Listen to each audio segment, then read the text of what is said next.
Nairobi, Kenya, capital city, to Webuye town, an industrious town.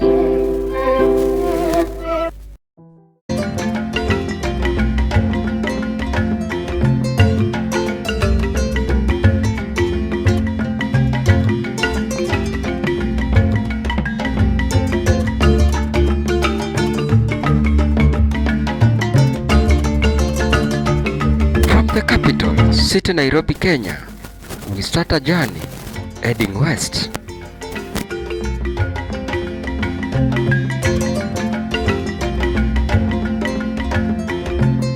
A journey that took us 6 hours, cruising at a speed of 100 kilometers per hour.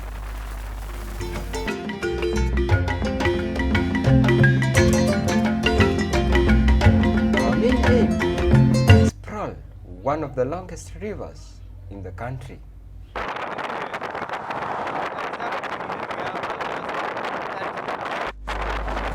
This is Bungoma County, where we had gone for a visit to a friend's family. We had to board a boda, a common mode of transport in the West.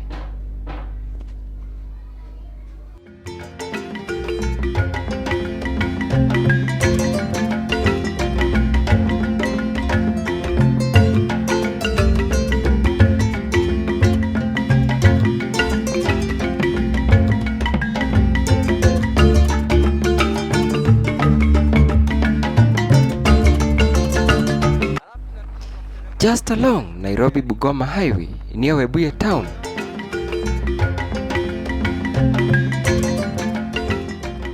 we come across this great river that supplies Webuye town with water.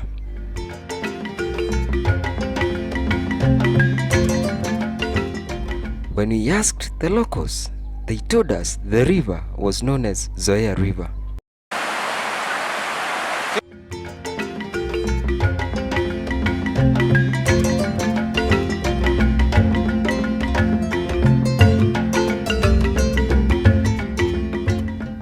We got this man in business, scooping sand from the running water.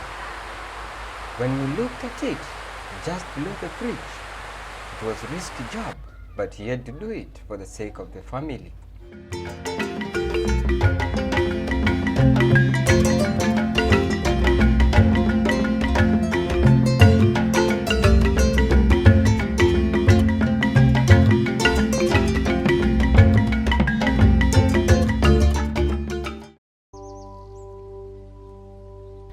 River Zoya originates from Mount Elgon, flows south and then west, and empties its water into Lake Victoria.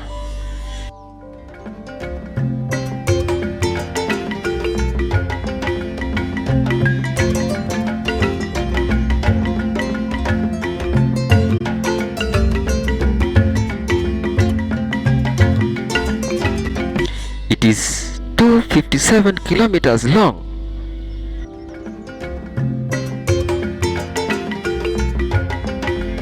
Being the second longest river in Kenya.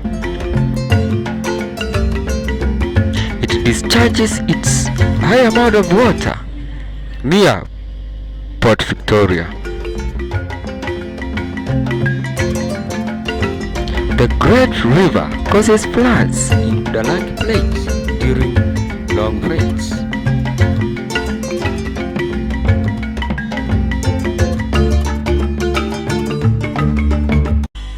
It is said to have several spectacular waterfalls ideal for tourism.